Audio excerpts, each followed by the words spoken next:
And that, ladies, is how the Eiffel Tower was built. Pretty interesting, huh? Very. Oh, hi.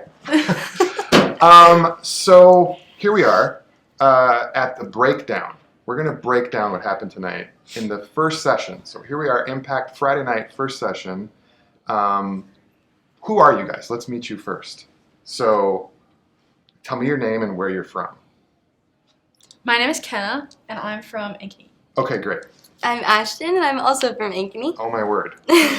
And I'm Madeline, and I'm also from Ankeny. what are the chances? 3 for 3. That's amazing. Well, thank you so much for being here to talk about what you took away from tonight's session. So let's start with you, Kenna. What did you take away from tonight, from what Pastor Dave had to say? He shared a lot. What did you take away from it? A lot of what I took away was things that I kind of already knew, but he just explained it in more detail, and it just like reinstated everything in my mind. Okay. My favorite part was when he was talking about sacrifice in Philippians 2, and how sacrifice is when you consider others as more important than yourself. Yeah. And Jesus was the greatest example of sacrifice that we could ever have, and it's giving up what was rightfully yours to benefit somebody else.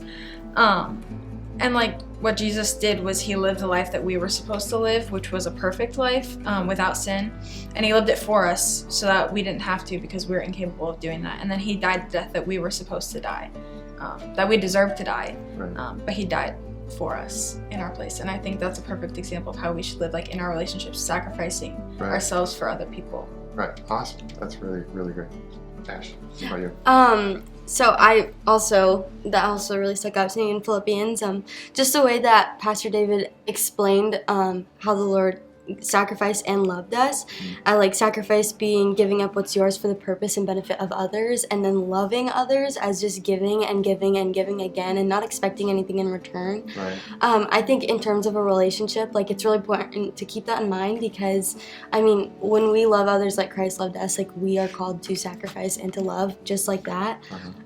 So for me, I thought that was really convicting, just like loving others over and over again, not expecting anything in return, and sacrificing ourselves Right. For them. That's awesome. Yeah. Because of what Christ did for us, we can do that, and because he fills us with his love, we can share that with others. Awesome. Yes. So what I thought was, I guess what triggered me and thought was really interesting was the fact that he kept talking about getting into these craters in our relationships.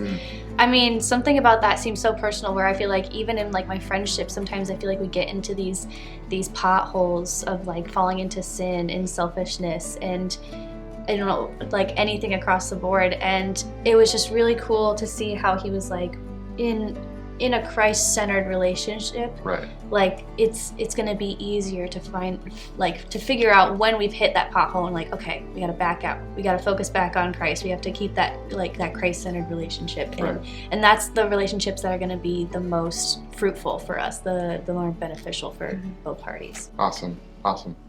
You guys were really listening. That's super impressive. Very good. Very good. Well, let's get back to this then. All right. So like I was saying,